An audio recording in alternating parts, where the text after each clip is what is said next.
Саусақты сықырлатпа, таңдайыңды тақылдатпа. Неге?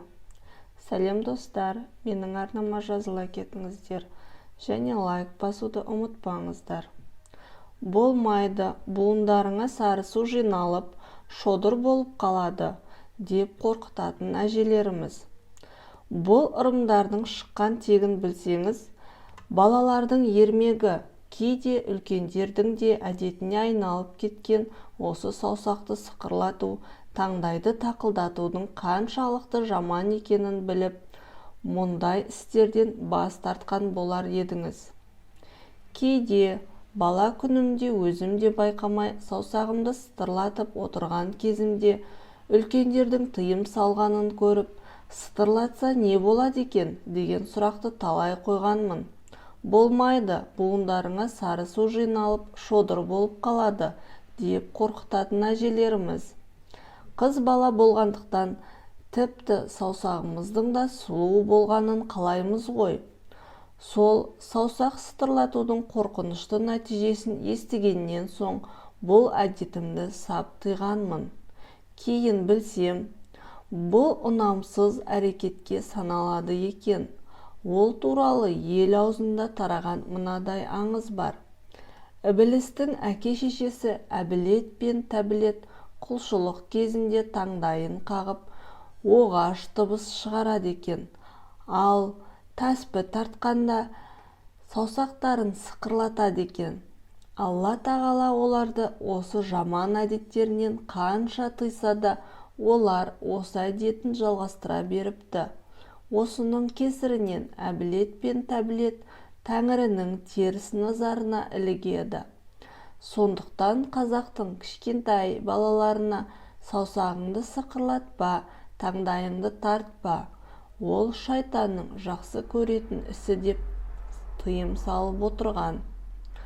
Ал лағнеттелген ібілістің сүйкімсіз әдетін жасау бағыңды қайтарады деп тыйып отыратын осыған байланысты шыққан екен. Ырым тыйымдардың шығу төркінін зерттегенде ешқайсысы тектен текке айтылмайтынын түсінесіз. Сонымен қатар дін мен дәстүрдің мына 3 жағдайда саусақты шытырлату мәкруһ. Намаз оқып тұрған уақытта, мешітте намаз уақытын күтіп отырған мезгілде, арнайы намаз оқу үшін мешітке шыққан кезде, бұдан тыс уақыттарда қажет болып жатса, саусақты шытырлатудың күнәсі жоқ. Қажетсіз кезде шытырлату жеңіл мақрух деген дін ғалымдары.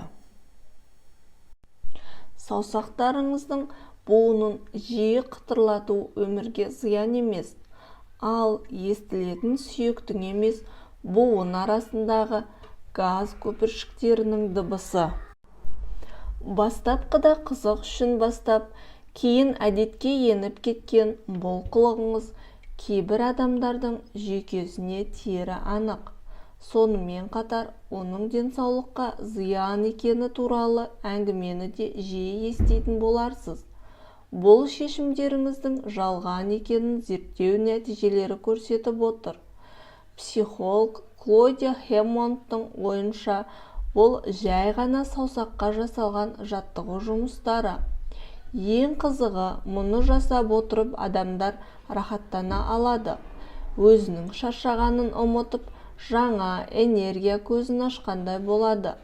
Әдетке айналатыны соншалық, кез келген іске кіріспес бұрын өз еркінен тыс саусақтарын қытырлата бастайды. Кейбір адамдар бұл үшін қобалжудан арылтатын әдіс. Сонымен қатар зерттеу нәтижесінде мұны әйел адамдарға қарағанда ер адамдар жиі жасайды екен. Жаттығу нәтижесінде шығатын шулы дыбыс бұл жиналып қалған газ көпіршіктері. Сіз бір қытырлатқан жерді дәл сол уақытта қытырлату мүмкін емес екенін аңғарған боларсыз. Арада аз дегенде 15 минут өткенде ғана қайтадан шуды ести аласыз. Сондықтан сізге бұл дерт деп уайымдаудың керегі жоқ. Саусағыңызды қытырлатып бір рахаттанып алыңыз.